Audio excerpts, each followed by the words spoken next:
आज का हमारा टॉपिक रहेगा वेक्टर अलजेब्रा से। वेक्टर तो मैथमेटिक्स में हम दो टाइप की क्वांटिटीज मेनली स्टडी करते हैं।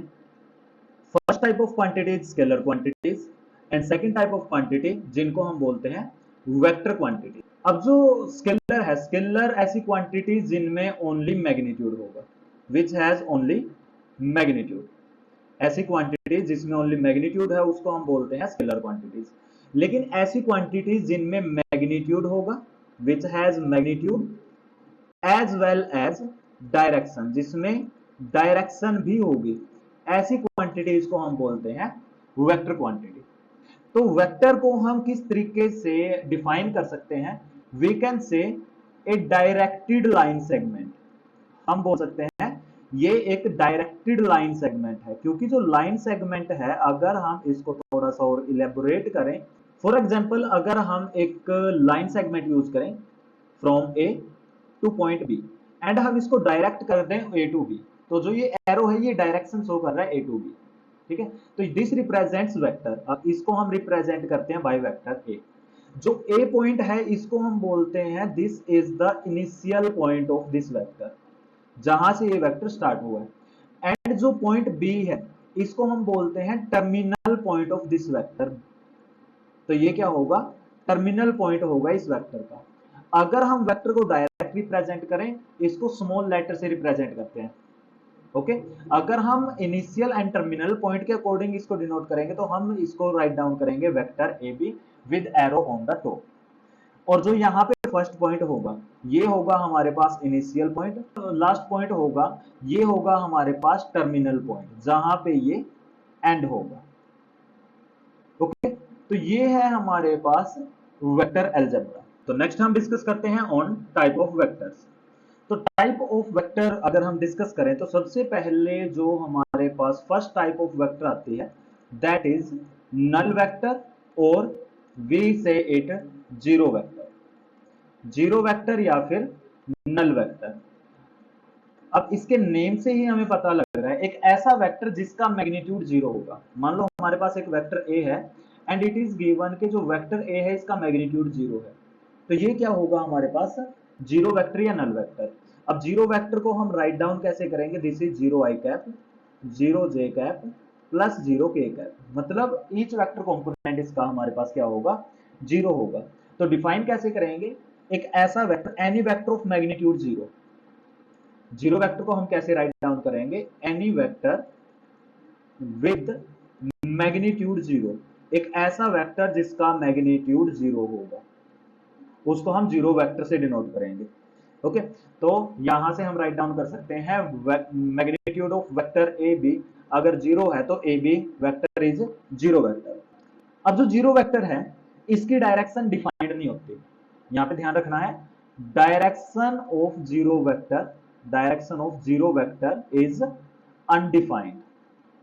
जीरो वेक्टर की जो डायरेक्शन है वो डिफाइंड नहीं होती, डायरेक्शन होती है हमारे पास अनडिफाइंड। अब जो जीरो वेक्टर है ये आइडेंटिटी होती है अंडर एडिशन। ये क्या है हमारे पास? आइडेंटिटी है अंडर एडिशन। मतलब हम यहां से राइट डाउन कर सकते हैं, we can write down as, अगर किसी भी वेक्टर ए में हम जीरो वेक्टर को ऐड कर दें तो हमें हमेशा सेम वेक्टर ही मिलेगा, सेम वेक्टर हमें दोबारा मिलेगा। ओके, लेकिन यहाँ पे वेक्टर प्रोडक्ट जीरो वेक्टर के साथ किसी भी दो वेक्टर के अगर हम डॉट प्रोडक्ट कर रहे हैं, अगर किसी भी वेक्टर की डॉट प्रोडक्ट करें तो ये जीरो होगा। लेकिन किसी भी दो वेक्टर की अगर हम क्रॉस प्रोडक्ट वेक्टर प्रोडक्ट करें तो ये जीरो वेक्टर होगा। ठीक है, तो जो डॉट प्रोडक्ट है जिसको हम स्केलर प्रोडक्ट भी बोलते हैं, ये जो हमारे पास जीरो एंड जीरो वेक्टर है इन दोनों में डिफरेंस है। ओके, इसको हम स्टडी करेंगे क्रॉस एंड डॉट प्रोडक्ट के अपने नेक्स्ट कंसेप्ट में। अब यहाँ पे बात करते हैं एक ऐसी एग्जांपल, रियल लाइफ से ऐसी कौन सी एग्जांपल है जो नल वेक्टर या जीरो वेक्टर को रिप्रेजेंट करती हो। तो एग्जांपल के लिए हम क्या कर सकते हैं? हम एक एग्जांपल चूज कर सकते हैं, जैसे एक पार्टिकल है, कोई भी पॉइंट है ए, एक पार्टिकल ने यहां से मूव करना स्टार्ट किया। ओके, एंड यहां से मूव करके वो पार्टिकल गया बी पे, एंड दोबारा बी से वो पार्टिकल अपने इनिशियल पोजीशन पे अगर आ जाए, सेम पॉइंट पे अगर वो आ जाए, तो यहां पे डिस्प्लेसमेंट कितनी हुई? जीरो, कोई भी डिस्प्लेसमेंट नहीं हुई, तो ये क्या है हमारे पास? जीरो वेक्टर होगा। ओके, अब उसके बाद एक रियल लाइफ एग्जांपल आप यहां पे चूज कर सकते हो, रियल लाइफ एग्जांपल हम क्या चूज कर सकते हैं यहाँ पे, मान लो एक बॉल है हमारे पास, ठीक है। इस बॉल को हमने हवा में फेंका ऊपर की तरफ, हवा में इसको हमने उछाल दिया, उसके बाद ये बॉल को हम दोबारा पकड़ लेते हैं, ठीक है, हम इसको दोबारा से कैच कर लेते हैं। तो जब हम इसको दोबारा कैच करेंगे तो यहां से टोटल जो डिस्प्लेसमेंट होगी वो कितनी होगी, टोटल डिस्प्लेसमेंट जीरो। तो ये एक रियल लाइफ एग्जांपल चूज कर सकते हैं हम जीरो वेक्टर के लिए। ओके, एक बॉल को हम हवा में उछाल रहे हैं, उसके बाद हम उसको कैच कर रहे हैं, दैट इज जीरो वेक्टर। उसके बाद जो सेकंड वेक्टर है, सेकंड वेक्टर हमारे पास आ जाता है unit vector. Next vector that we will talk about is unit vector. Unit vector क्या होता है, एक ऐसा वेक्टर जिसका मैग्नीट्यूड हमारे पास क्या होगा, वन होगा, जिसका मैग्नीट्यूड वन आ जाए उसको हम बोलते हैं यूनिट वेक्टर। जैसे अगर यहाँ पे हम राइट डाउन कर दें magnitude of vector A vector is one, then जो ए वेक्टर है this is unit vector, A vector is unit vector. अब यूनिट वेक्टर को हम रिप्रेजेंट कैसे करते हैं, इसको हम रिप्रेजेंट करते हैं बाय ए कैप। किसी भी वेक्टर पे अगर हम कैप यूज कर लें तो इसको हम बोलते हैं यूनिट वेक्टर, ठीक है। This is represented bye A cap. अब जो यूनिट वेक्टर है इसको हम राइट डाउन कैसे करते हैं, किसी भी वेक्टर का यूनिट वेक्टर अगर हमने फाइंड करना हो, how to find unit vector, unit vector कैसे फाइंड करेंगे। अगर मान लो आपको एक वेक्टर ए गिवन है, तो इसका अगर आपने यूनिट वेक्टर पता करना है तो ये होगा हमारे पास vector divided by its magnitude. किसी भी वेक्टर को उसके मैग्नीट्यूड से अगर हम डिवाइड कर दें तो ये हमारे पास यूनिट वेक्टर आएगा। अब यूनिट वेक्टर का मेन काम हमारे पास वेक्टर में क्या है, यूनिट वेक्टर का मेन काम होता है डायरेक्शन बताना, ठीक है। डायरेक्शन ये इसको हम यूज करते हैं डायरेक्शन इंडिकेटर के, as a direction indicator, direction को इंडिकेट करने के लिए। अब यहां से देखो किसी भी वेक्टर को अगर हमने रिप्रेजेंट करना है, यहां से वेक्टर ए को अगर हमने रिप्रेजेंट करना है तो vector A can be represented as unit vector times magnitude of A. अब हमने वेक्टर के लिए क्या पढ़ा था, वेक्टर क्या होते हैं, वेक्टर एक ऐसी क्वांटिटी होगी जिसमें डायरेक्शन होगी और मैग्नीट्यूड होगा। तो ये वेक्टर है, ये हमें प्रोवाइड करेगा डायरेक्शन, यहां से हमें मिलेगी डायरेक्शन ऑफ दैट वेक्टर। और ये जो मैग्नीट्यूड ऑफ ए है यहां से हमें मिलेगा मैग्नीट्यूड ऑफ दैट वेक्टर, ठीक है। तो यहां से यूनिट वेक्टर का वेक्टर अलजेब्रा में मेन काम क्या है, only to indicate the direction, मतलब जो हमारे पास वेक्टर है वो किस डायरेक्शन में मूव करेगा, ये मेन काम होगा यूनिट वेक्टर का। ओके, अब मान लो हमारे पास यहाँ पे इसको थोड़ा सा और अगर हम इलेबोरेट करें, let we have a vector, हम यहाँ पे एक वेक्टर को चूज कर लेते हैं, वेक्टर को हम डायरेक्टरी लाइन सेगमेंट से ही रिप्रेजेंट करते हैं। लेट हमारे पास एक वेक्टर है, ये है हमारे पास ए इनिशियल पॉइंट, बी है इसका टर्मिनल पॉइंट, ठीक है। अब इस वेक्टर को हमने डिवाइड कर दिया 5 इक्वल पार्ट में, 1 2 3 4 एंड 5। तो जो फर्स्ट पार्ट है इसको हम राइट डाउन कर सकते हैं यूनिट वेक्टर ए, ठीक है, यूनिट वेक्टर ए। तो फर्स्ट 2 यूनिट 2 ए आ जाएगा अपने पास, first 3 unit 3 A cap, first 4 unit को हम कैसे लिख सकते हैं 4 ए कैप, ठीक है, यहां तक आ गया 4 ए कैप, मतलब इस डायरेक्शन में 4 यूनिट हम मूव कर रहे हैं। Okay, this is the main work of, this is the main work of unit vector. यहां पे मैग्नीट्यूड कितना है टोटल वेक्टर ए का, जो ये वेक्टर ए है हमारे पास टोटल मैग्नीट्यूड कितना है इसका, 5 पार्ट्स में डिवाइड करना है तो मैग्नीट्यूड है 5। Each unit is represented by unit vector, हर एक यूनिट को यूनिट वेक्टर से हम रिप्रेजेंट करते हैं, ठीक है। अब यहाँ पे ध्यान रखना है किसी भी प्लेन के परपेंडिकुलर ओनली 2 यूनिट वेक्टर हो सकते हैं, ये यहाँ पे आप लोगों ने ध्यान रखना है। There can be only 2 unit vector, there can be only 2 unit vector, 2 unit vector हो सकते हैं, 2 unit vectors are possible only, यहाँ पे लिख देते हैं only 2 unit vector are possible perpendicular to plane, किसी भी प्लेन पे 2 ही यूनिट वेक्टर पॉसिबल हैं जो प्लेन के परपेंडिकुलर होंगे।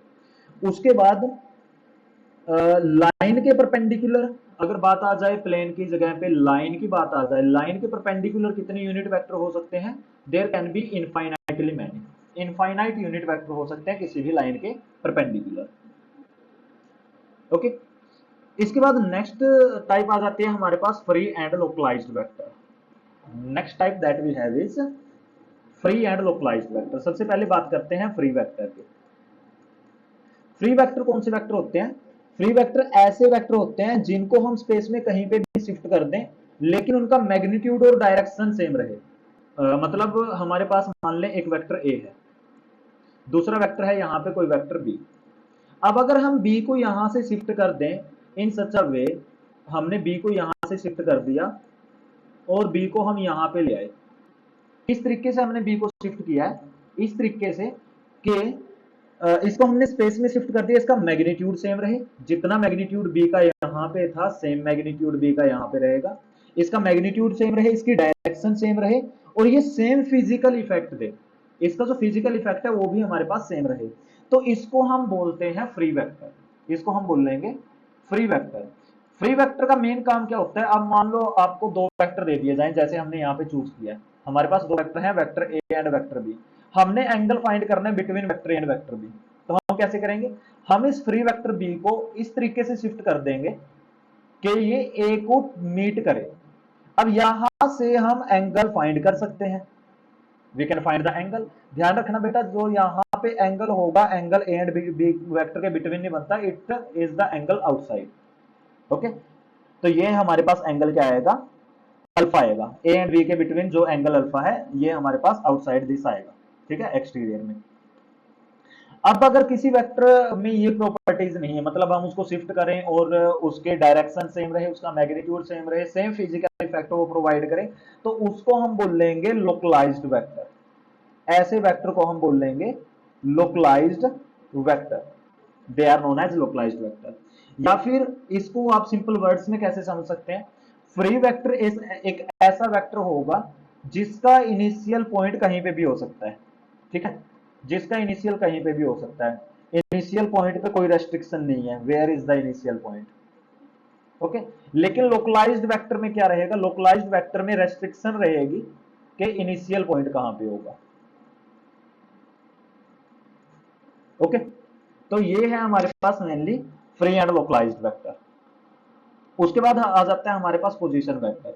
अब पोजीशन वेक्टर का काम क्या है? पोजीशन वेक्टर हमें बताएगा पोजीशन ऑफ ए पॉइंट, ठीक है। पोजीशन वेक्टर का काम क्या है? पोजीशन वेक्टर हमें बताएगा position of a point with respect to origin. Suppose हमारे पास एक three dimensional coordinates, three dimensional perpendicular system है, म्यूचुअली परपेंडिकुलर सिस्टम है, कुछ इस तरीके से हमारे पास एक पॉइंट है in space, let this is the point A. अब ओरिजिन के रिस्पेक्ट में इस पॉइंट की पोजीशन क्या है, ये हमें बताएगा ये पोजीशन वेक्टर, ठीक है। अनदर पॉइंट अगर हमारे पास बी है तो ओरिजिन के रिस्पेक्ट में इसकी पोजीशन हमें बताएगा पोजीशन वेक्टर बी। अगर हमने यहां से वेक्टर ए बी फाइंड करना है, we have to find the vector A B, तो ए बी वेक्टर हम कैसे फाइंड करेंगे? Position vector B minus position vector of A. For example अगर हमारे पास एक वेक्टर ए है, पोजीशन वेक्टर ऑफ ए हमें गिवन है, पोजीशन वेक्टर ऑफ ए हमें गिवन है 2i cap plus 3j cap minus k cap. Position vector of B हमें प्रोवाइडेड है, पोजीशन वेक्टर बी है हमारे पास i cap plus j cap plus k cap. तो वेक्टर ए बी हम कैसे फाइंड करेंगे? ये होगा position vector of B minus position vector of A. मतलब बी में से ए को माइनस कर दे, 1 minus 2 is minus 1, 1 minus 3 is minus 2, 1 plus 1 is 2। ये आ जाएगा हमारे पास position vector A B. Okay, तो इस तरीके से हम पोजीशन वेक्टर फाइंड कर सकते हैं। अब जो ये वेक्टर पोजीशन वेक्टर है हमारे पास ए बी, इसको हम रिप्रेजेंट कर सकते हैं बाय वेक्टर। ये है हमारे पास vector A, this is vector B. Okay, तो अगर हमने फाइंड करना है वेक्टर ए बी, ये किसके इक्वल होगा? B minus A, position vector B minus position vector A के इक्वल होगा ये। नेक्स्ट हमारे पास आ जाते हैं collinear vector. Next we have collinear vector. अब कोलिनियर वेक्टर कौन से होंगे? ऐसे वेक्टर जिनका initial and terminal point same रहे, उनको हम कोलिनियर वेक्टर बोलेंगे। अगर उनका terminal point and starting point दोनों सेम रहे, जैसे एक वेक्टर यहां से स्टार्ट हुआ यहां तक ये एंड हो गया, तो दूसरा वेक्टर जो यहां से स्टार्ट हो यहां पे एंड हो, इसको हम कोलिनियर बोल लेंगे, ठीक है। या फिर ऐसा वेक्टर जो इसी पे लाई करेगा, उसको हम कोलिनियर बोल लेंगे। ओके, यहाँ पे ध्यान रखना है जो कोलिनियर वेक्टर होंगे वो हमेशा ही पैरेलल होंगे। Collinear vector are always parallel. तो अगर हमारे पास दो वेक्टर हैं, vector A B and vector M N, और हमें बोल दिया जाए these two vectors are collinear, हमें बोल दिया जाए these two vectors are collinear, या फिर हमें बोल दिया जाए these two vectors are parallel, तो हम ए बी वेक्टर को राइट डाउन कर देंगे एज लैम्डा एम एन। ए बी वेक्टर को हम राइट डाउन कर देंगे एज लैम्डा एम एन, क्योंकि ये हम क्या होंगे, प्रोपोर्शनल होंगे हमारे पास। ठीक है, पैरेलल है तो वेक्टर हैं वो प्रोपोर्शनल होते हैं हमेशा ही। अब ये जो वेक्टर है, अगर हम इसको किसी अदर मेथड से समझने की कोशिश करें, हमारे पास एक पॉइंट है ए, इसी पे एक अनदर पॉइंट है B, then we have point C. तो अगर A B plus B C, अगर vector A B plus vector B C same आ जाए हमारे पास वेक्टर ए सी के, ठीक है, ए सी वेक्टर अगर A B plus B C के इक्वल हो जाए तो यहाँ पे ए बी बी सी को हम क्या बोल लेंगे, कोलिनियर बोल लेंगे। और कोलिनियरिटी के लिए यहाँ पे क्या होगा, जो ए बी वेक्टर है ना, ए बी वेक्टर है वो क्या होगा, लैम्डा बी सी के फॉर्म में हम इसको रिप्रेजेंट कर सकते हैं। फिर या फिर एक अदर केस, अगर हमने प्रूव करना है कि वेक्टर कोलिनियर है, तो यहाँ पे हम प्रूव कर सकते हैं जो ये पॉइंट्स हैं हमारे पास ए बी सी जो पॉइंट है, अगर ये ए बी सी किसी ट्राइंगल के वर्टिसेस हैं तो उस ट्राइंगल का जो एरिया होगा, area of triangle A B C, वो क्या होगा, जीरो होगा। क्योंकि अगर हमें पॉइंट्स गिवन हो और ट्राइंगल का एरिया जीरो हो जाए तो ऐसे केस में वो पॉइंट क्या होंगे, कोलिनियर होंगे, क्योंकि इस केस में हमारे पास जो ट्राइंगल है वो फॉर्मुलेट ही नहीं होगी। और यहाँ पे इंपॉर्टेंट नोट है, इंपॉर्टेंट नोट यहाँ पे आप लोगों ने राइट डाउन कर देना है कि अगर हमें बोल दिया जाए दो कोलिनियर वेक्टर गिवन है, we are given two collinear vector, वो हमेशा ही प्लेन में लाई करेंगे। टू कोलिनियर वेक्टर्स, दो collinear vector always lie in a plane, वो हमेशा ही एक प्लेन में लाई करेंगे, एक ही प्लेन में वो लाई करेंगे। ओके, नेक्स्ट है हमारे पास को इनिशियल वेक्टर। को इनिशियल वेक्टर, को इनिशियल वेक्टर कौन से होंगे, नाम से ही हमें पता लग रहा है यहाँ पे, ऐसे वेक्टर जिनका इनिशियल पॉइंट सेम होगा, जो एक ही पॉइंट से स्टार्ट हो रहे हैं, मतलब जिनका स्टार्टिंग पॉइंट सेम होगा, ऐसे वेक्टर को हम बोल लेंगे को इनिशियल वेक्टर। ठीक है, ऐसे वेक्टर जो एक ही पॉइंट से स्टार्ट हो रहे हैं, जिनका स्टार्टिंग पॉइंट सेम है, ऐसे वेक्टर को हम को इनिशियल वेक्टर बोल लेंगे। ओके, जैसे अगर हम यहाँ पे राइट डाउन करते हैं, दो वेक्टर हैं A B and A C, A B and A C vector है, तो एक वेक्टर है हमारे पास ए बी, दूसरा वेक्टर है ए सी। इसका मतलब जो पॉइंट है यहाँ से हमारे पास जो स्टार्टिंग पॉइंट है दोनों का ही सेम है, और स्टार्टिंग पॉइंट अगर दोनों का सेम है इसका मतलब ये को इनिशियल वेक्टर है। को इनिशियल वेक्टर हमेशा ही प्लेन में लाई करेंगे। दो को, अगर हमें बोल दिया जाए दो को इनिशियल वेक्टर है, दो को इनिशियल वेक्टर हैं, वो हमेशा ही एक प्लेन में लाई करेंगे। लेकिन तीन को इनिशियल वेक्टर अगर हमें बोल दिया जाए, हमें बोल दिया जाए थ्री को इनिशियल वेक्टर अगर हमें गिवन है, दे मे और may not lie in that plane, वो प्लेन में लाई कर भी, एक ही प्लेन में लाई कर भी सकते हैं और नहीं भी कर सकते। उसके बाद नेक्स्ट आ जाता है हमारे पास parallel vector. Next we have parallel vector. Parallel vector वैसे अभी हम स्टडी भी करके हटे। पैरेलल वेक्टर क्या होंगे, ऐसे वेक्टर्स, ऐसे वेक्टर्स जो या तो एक ही लाइन पे होंगे, एक ही वेक्टर पे होंगे, या फिर जिनकी सेंस ऑफ सपोर्ट, जिनकी सपोर्ट सेम होगी। ठीक है, जैसे अगर हमारे पास एक वेक्टर है ए बी, दूसरा वेक्टर है बिल्कुल इसके पैरेलल, दूसरा वेक्टर है सी डी, तो इनको हम बोल लेंगे ये वेक्टर पैरेलल है। या फिर एक ऐसा केस जहां पे ये वेक्टर एक ही लाइन पे लाई करेंगे, उनको भी हम क्या बोल लेंगे, उनको भी हम क्या बोल लेंगे, पैरेलल वेक्टर बोल लेंगे। ठीक है, अगर एक वेक्टर दूसरा यहाँ पे आ गया तो इसको हम क्या बोल लेंगे, पैरेलल वेक्टर बोल लेंगे। दो टाइप के पैरेलल वेक्टर हमने स्टडी करने हैं, एक होगा लाइक पैरेलल, एक होगा लाइक पैरेलल। लाइक पैरेलल मतलब ऐसे वेक्टर जिनकी डायरेक्शन सेम होगी, जैसे यहाँ पे A B and C D है, दे आर लाइक पैरेलल।